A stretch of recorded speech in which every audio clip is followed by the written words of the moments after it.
Hello students, आज हम लोग शुरुआत करने वाले हैं अपने पहले चैप्टर के साथ जिसका नाम है रोटेशनल डायनामिक्स।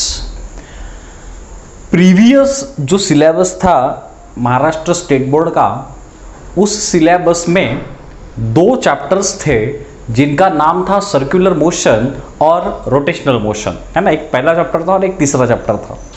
अब न्यू सिलेबस में उन दोनों चैप्टर को मर्ज करके एक नया टॉपिक बना के दिया है जिसका नाम है रोटेशनल डायनामिक्स। अब वो टॉपिक पढ़ने के लिए, वो चैप्टर पढ़ने के लिए हमें सबसे पहले तो सर्कुलर मोशन के कुछ कंसेप्ट क्लियर करना बहुत ज़रूरी है। तो इसीलिए हम लोग शुरुआत करेंगे आज सर्कुलर मोशन के कंसेप्ट के साथ, सो दैट उस कंसेप्ट के आधार पर हम लोग रोटेशनल डायनामिक्स के साथ शुरुआत करेंगे। ठीक है, so let's begin with circular motion, है ना। तो उसमें सबसे पहला टॉपिक आता है इट्स अ सर्कुलर मोशन। उसका डेफिनेशन क्या बोलता है? देखो, सर्कुलर मोशन का डेफिनेशन बोलता है मोशन ऑफ अ पार्टिकल। क्या बोला मैंने? Motion of a particle along the circumference of a circle. Circumference क्या होता है रे? सर्कमफरेंस क्या होता है? जैसे ये सर्कल है, क्या है? सर्कल है। ये सर्कल है, ये पार्टिकल है। पार्टिकल यहां से निकला है, यहां जाएगा, फिर यहां जाएगा, फिर यहां जाएगा, यहां जाएगा। इस तरीके से यहां से यहां तक पूरा जो होता है, इस चीज को बोलते हैं हम लोग सर्कमफरेंस। इस चीज को क्या बोलते हैं? सर्कमफरेंस बोलते हैं। So motion of a particle along the circumference of a circle. क्या बोला है मैंने? Motion of a particle along the circumference of a circle is called as circular motion. क्या बोलते हैं उसे? सर्कुलर मोशन बोलते हैं। तो चलिए, सर्कुलर मोशन समझ में आ गया है। अब आगे मान लो ये कोई पार्टिकल है, मान लो ये कोई पार्टिकल है जो सर्कुलर मोशन परफॉर्म कर रहा है इस पाथ के अलोंग। ये उस सर्कल का सेंटर है। पार्टिकल की पोजीशन ये है, पार्टिकल की पोजीशन है मान लो P1। पार्टिकल की पोजीशन P1 है। थोड़ी देर बाद पार्टिकल यहाँ दिखा, से द पोजीशन इज P2। फिर यहाँ दिखा, से द पोजीशन इज P3। से द पोजीशन इज P4। से द पोजीशन इज P5। तो बताओ, देखो ये सेंटर है, ये सर्कल का क्या है? सेंटर है। ये पार्टिकल की क्या है? पोजीशन है। तो मैं बोल सकता हूँ, क्या बोल सकता हूँ?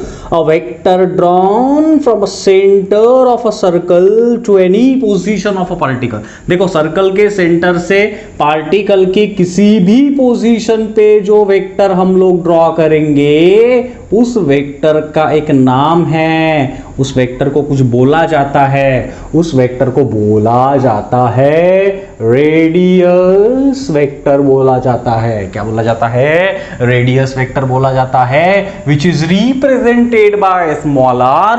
और उसका एसआई यूनिट होता है मीटर। उसका एसआई यूनिट क्या होता है? मीटर होता है। तो बताओ, डायमेंशनल फॉर्मूला क्या बनेगा? mlt। मास नहीं है, लेंथ है, टाइम 0 है। तो ये उसका क्या बन गया? डायमेंशनल फार्मूला बन गया।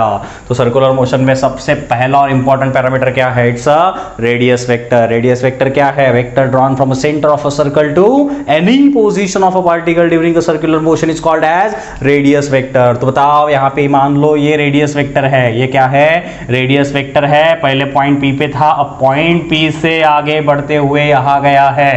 तो जब ये रेडियस वेक्टर पॉइंट P से आगे बढ़कर यहाँ गया है, तो ये रेडियस वेक्टर ने यहां से यहां पे एक एंगल डिस्क्राइब किया है।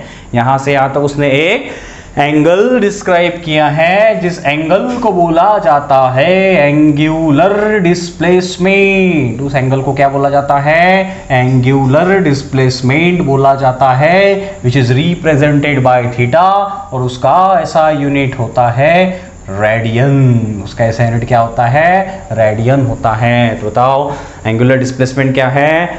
Angle described by a radius vector. Angle described by a radius vector while moving from one position to another position while performing a circular motion is called as angular displacement. उसे क्या बोलते हैं?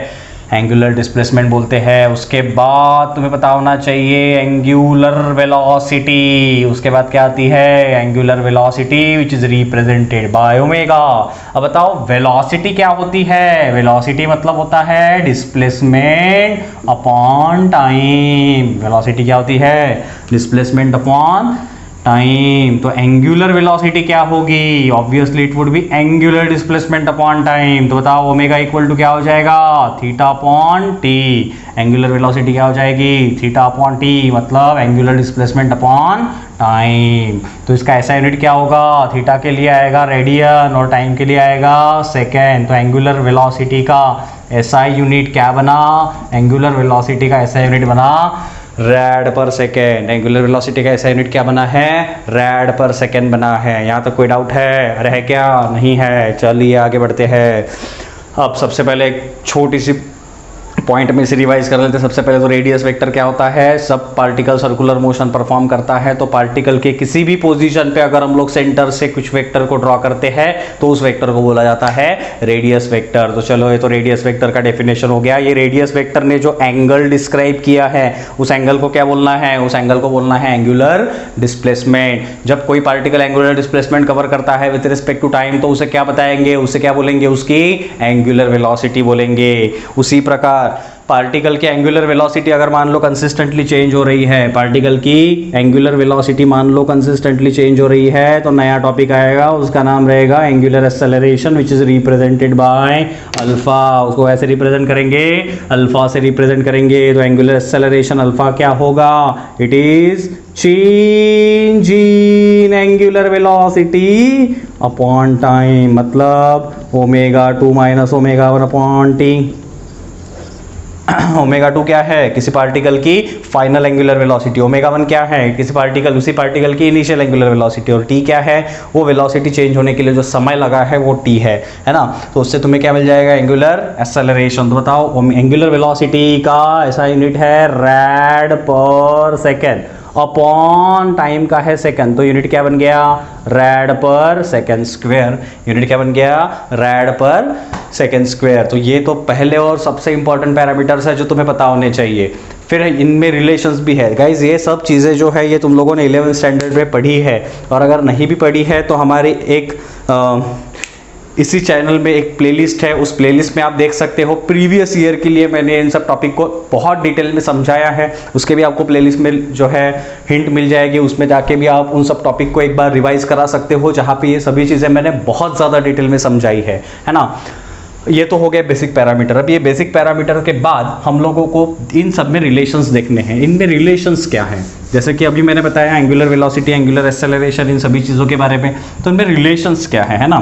जैसे कि पहले तो ये चीज़ें समझ लो, लीनियर और एंगुलर, इनमें अंतर क्या है?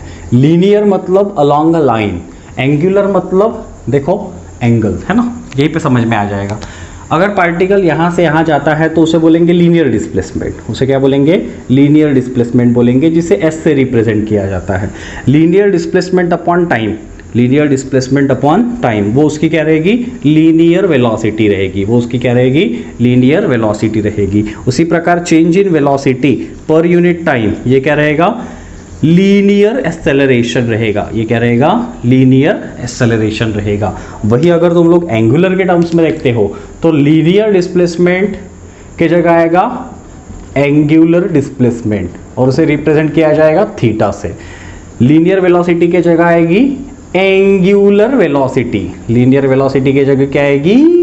एंगुलर वेलोसिटी, जिसे कि ओमेगा से रिप्रेजेंट किया जाएगा। और लीनियर एक्सेलरेशन के जगह आएगा एंगुलर एक्सेलरेशन, जिसे अल्फा से रिप्रेजेंट किया जाएगा, है ना। फिर इन तीनों में रिलेशन क्या है? इनके आपस में रिलेशंस भी होते हैं। देखो, लीनियर डिस्प्लेसमेंट और एंगुलर डिस्प्लेसमेंट, लीनियर डिस्प्लेसमेंट और एंगुलर डिस्प्लेसमेंट, इनका आपस में रिलेशन है s equal to r theta. क्या रिलेशन है? S equal to r theta. Obviously it is in terms of vector. Linear velocity angular velocity में relation है v bar equal to r bar omega bar, और linear acceleration angular acceleration में है a bar r bar alpha bar. ये है relations in तीनों के बीच में, है ना। इन तीनों रिलेशंस को हम लोग एक शॉर्ट में जो है वो डिराइव करके दिखाएंगे, है ना। पहले तो इसे नोट डाउन कर लो, ये सभी क्या है? ये रिलेशंस है। अब ये रिलेशंस आए कैसे, है ना। ये रिलेशंस देखने के लिए हम लोग आगे बढ़ते हैं। नोट डाउन कर लो आप। मान लो ये कोई पार्टिकल है जो सर्कुलर मोशन परफॉर्म कर रहा है ना। पहले तो देखो यार सर्कल बना है कि नहीं बना, है ना। अब बहुत ज़्यादा प्रॉम्प्ट सर्कल बनाना मुझे आता है नहीं, स्टिल मैं ट्राई करता हूँ यार। मान लो ये सर्कुलर पाथ है और ये है सेंटर उस पाथ का, है ना। तो यहाँ पर पार्टिकल पहले था, है ना, मान लो पार्टिकल यहाँ पर पहले था, तो इसको नाम देते हैं ए। तो यहाँ से यहाँ तक जो लाइन बनाएंगे, जो वेक्टर बनाएंगे, उसे क्या बोलना पड़ेगा बताओ? रेडियस वेक्टर बोलना पड़ेगा। थोड़ी देर बाद वो पार्टिकल मुझे यहाँ दिखा, है ना, मान लो पार्टिकल मुझे दिखा पॉइंट बी पे, तो मैंने यहाँ से भी रेडियस वेक्टर बना दिया, है ना। अब ये जो एंगल बनता है इनके बीच में, इसको क्या बोलते हैं? इसको तो एंगुलर डिस्प्लेसमेंट बोलते हैं, है ना, थीटा बोलते हैं। और पार्टिकल यहाँ से यहाँ तक बहुत ज़्यादा डिस्प्लेसमेंट नहीं है ना, ये बहुत छोटा डिस्प्लेसमेंट है, तो इसे हम लोग एस बोल सकते हैं। और ये एस मतलब क्या है? ये तो आर्क बन गया यार। ये एस मतलब क्या है?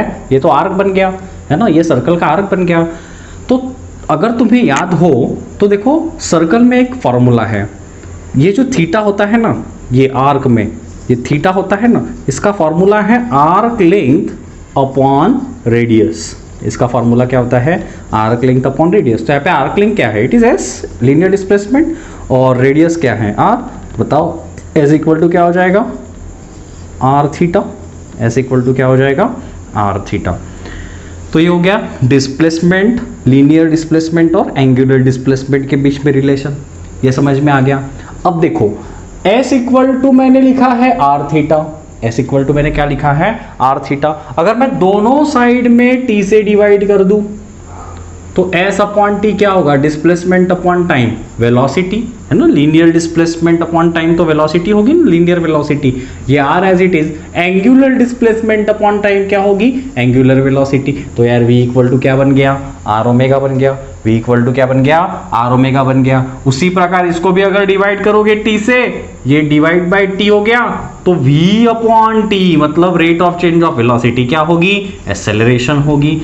Are as it is rate of change of angular velocity है ना, rate of change of angular velocity क्या होगा? एंगुलर एक्सेलरेशन होगा। तो ए इक्वल टू क्या हो गया? आर अल्फा हो गया। तो इस प्रकार लीनियर और एंगुलर क्वांटिटीज में रिलेशन देखो क्या आ गया? S equal to r theta, v equal to r omega और a equal to r alpha. क्या हो गए बेसिक पैरामीटर्स। अब इसी के साथ साथ और कुछ इंपॉर्टेंट पैरामीटर्स है, जैसे कि सर्कुलर मोशन कितने टाइप के होते हैं? सर्कुलर मोशन दो टाइप के होते हैं। पहला होता है यूनिफॉर्म सर्कुलर मोशन और दूसरा होता है नॉन यूनिफॉर्म सर्कुलर मोशन। अब उसी के साथ साथ एक टॉपिक और इसमें है, वो है सीपीएफ और सीएफएफ, सेंट्रीपिटल फोर्स और सेंट्रीफ्यूगल फोर्स, है ना, वो भी हमको पढ़ना है। तो वो हम लोग नेक्स्ट वीडियो में देखेंगे। ठीक है।